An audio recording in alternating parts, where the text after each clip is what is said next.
Good morning बच्चों। जैसा कि आपको पता है कि ये गणित की क्लास है और अध्याय 4 सारणी पार्ट 6 आपके सामने हम एक बार लेकर फिर से उपस्थित हुए हैं। तो आज हम पार्ट 6 के बारे में आपसे डिस्कस करेंगे। उससे पहले हम ये जान लेते हैं कि पार्ट 5 यानी भाग 5 में हमने क्या क्या चीजें पढ़ी है। भाग 5 में हमने आव्यूह के सहखंडज और व्युत्क्रम के बारे में जाना है। आव्यूह का सहखंडज और व्युत्क्रम क्या होता है उसके बारे में हमने भाग 5 में डिस्कस किया था। इस भाग में हम सारणिक और आव्यूह का अनुप्रयोग पढ़ेंगे। इसका हम कहाँ कहाँ और कैसे कैसे प्रयोग करते हैं। ठीक है बच्चों, एक बात ध्यान रखिएगा कि उदाहरण नंबर और शीर्षक ये पुराने संस्करण के अनुसार लिए गए हैं।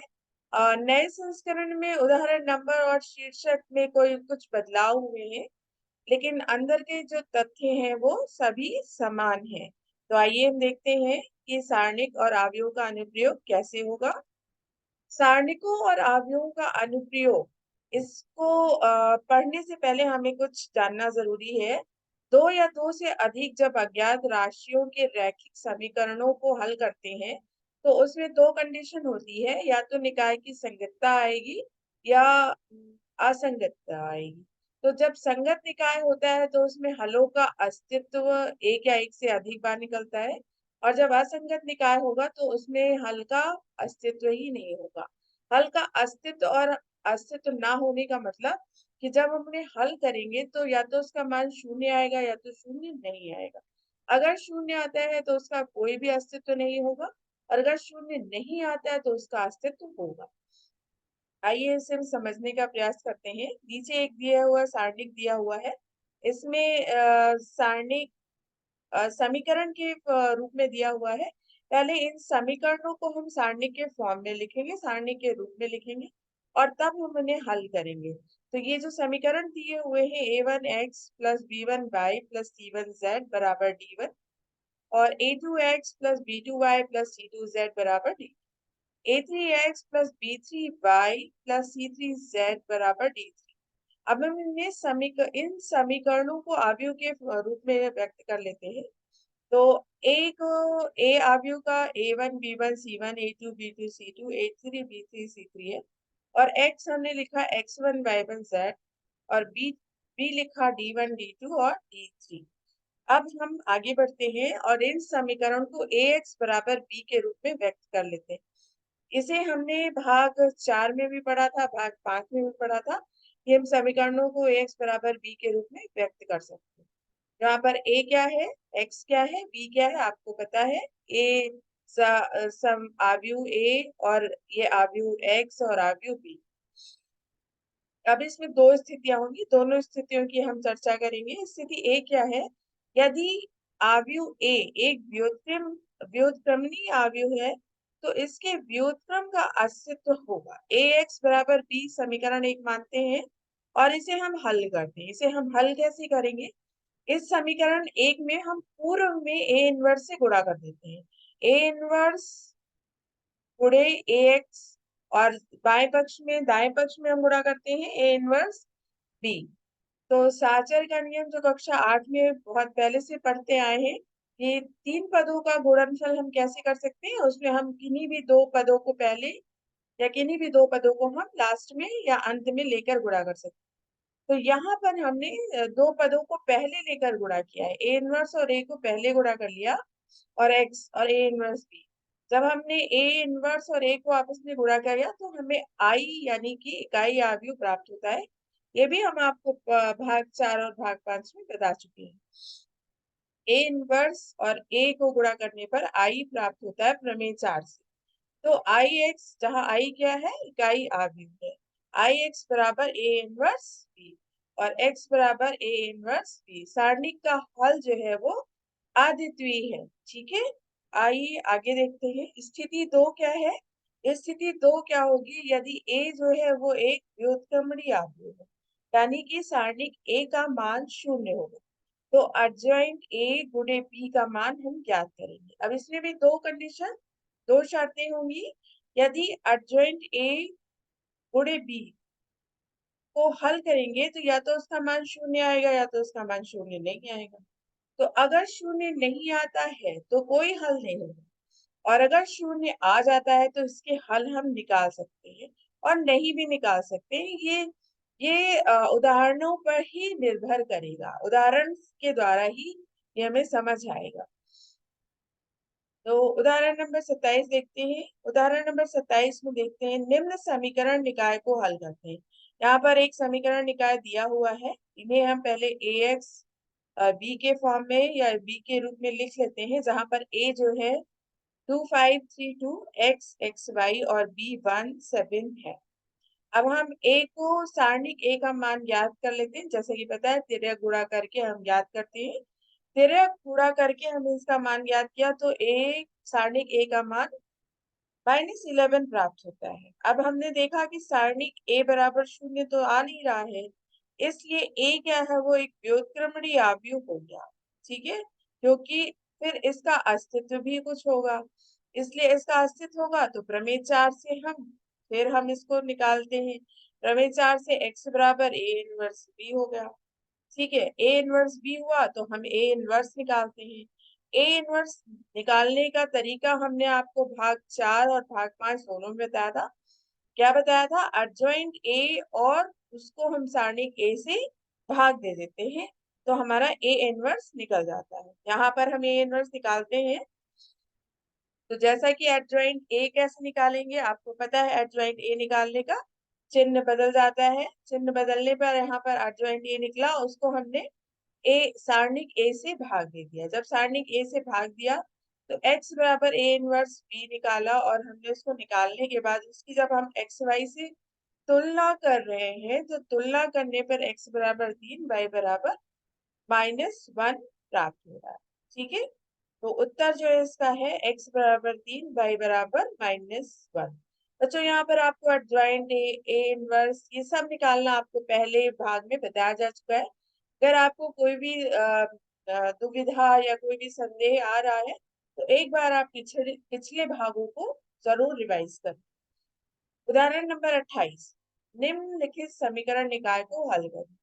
अब इस समीकरण को भी हम पहले की तरीके ax बराबर b के रूप में लिख लेते हैं, जहां पर a जो है 3 - 2 और 3 2 1 -1, 4 -3 2, और x बराबर x y z और b बराबर 8 1 और 4 प्राप्त होता है। ठीक है, अब हम इससे सारणिक a का मान निकाल लेंगे। चूंकि यह तृतीय कोटि का समीकरण था तो इसे हम किसी भी पंक्ति या किसी भी स्तंभ के सापेक्ष विस्तार कर लेंगे। यहाँ पर हमने अगर प्रथम पंक्ति के सापेक्ष विस्तार किया तो हमारा उत्तर जो है वो -17 आ रहा है, जो कि 0 नहीं है। अगर ये 0 नहीं है तो ये जो a जो है वो कैसा अवयव हो गया? व्युत्क्रमणीय अवयव हो गया। अगर 0 आ जाता तो ये अव्युत्क्रमणीय अवयव हो जाता और फिर हम उसको उसके अनुसार हल करने की कोशिश करते। अब हम a के सारे सेकंड निकालते हैं। सेकंड कैसे निकालते हैं आपको पता है, सेकंड निकालना बताया गया था। यहाँ पर सारे एक एक प्रत्येक अवयव के अलग अलग सेकंड निकाले गए हैं। ठीक है, और उन सेकंड को हमने अवयव के रूप में व्यवस्थित कर दिया है और उसको हमने सारणिक a से भाग दे दिया है, तो इस प्रकार हमें a इनवर्स प्राप्त हो जाएगा। पिछले उदाहरण की तरह ही हम इसे हल करेंगे और इसे हमें हल करने पर x बराबर हमें क्या प्राप्त हो रहा है उसकी हम तुलना करेंगे। यहाँ पर x बराबर a इनवर्स b बराबर -1/17 अवयव, अवयव के अंदर हमने उसके सेकंड लिख दिए और b के जो मान थे वो हमने लिख दिए 8 1 4। और जब हमने x y z से इसकी तुलना की, इसको हल किया, इसको हल करना आपको पता है बच्चों, ये जो सेकंड है और जो ये 8 1 4 है, इनको आपस में गुणा किया गया है। दो आव्यूह का गुणन फल कैसे निकाला जाता है ये भी आपको पिछले भागों में बताया जा चुका है। अगर आपको कोई संदेह या दुविधा है तो आप एक बार फिर से पिछला स्लाइड, पिछला पिछला भाग देख सकते हैं, वहां आपको ये सारी चीजें फिर से क्लियर हो जाएंगी। यहाँ पर अच्छे से एक बार समझाया गया था और इनको निकालने के बाद x की वैल्यू जो है x का मान 1, y का मान 2 और z का मान 3 प्राप्त हो रहा है।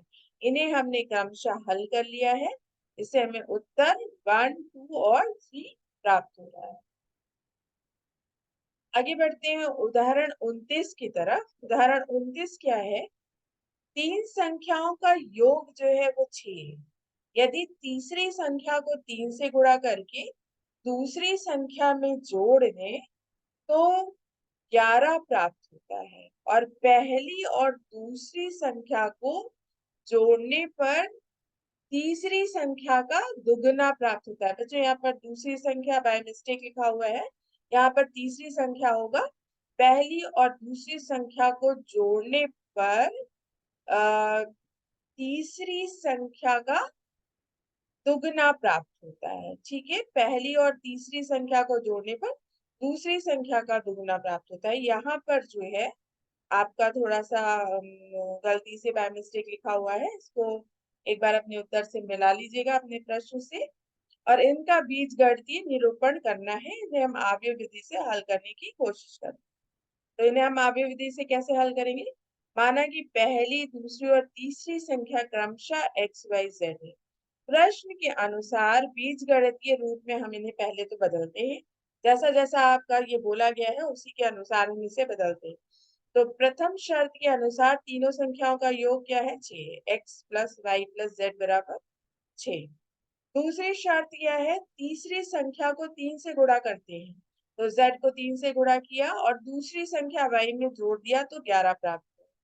ठीक है, तीसरी शर्त में आती है। तीसरी शर्त में है पहली और तीसरी संख्या, ये जहां दूसरी लिखा है यहाँ पर तीसरी संख्या होगा।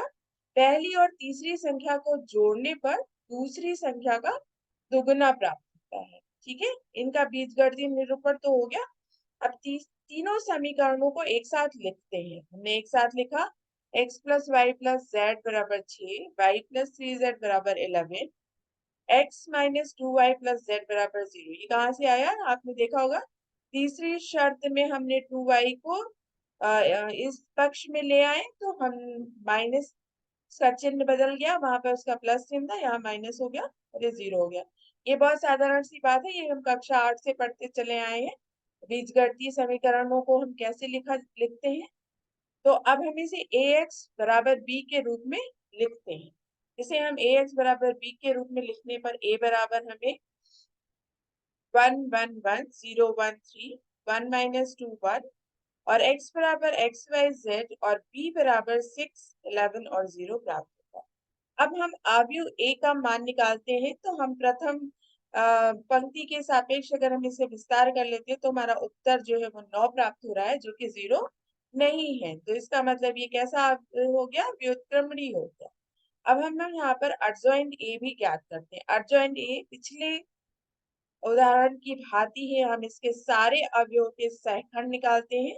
जैसा कि आपके सामने सहखंड निकाला हुआ। सहखंड कैसे निकालते हैं ये हमने पिछले भाग में बताया था।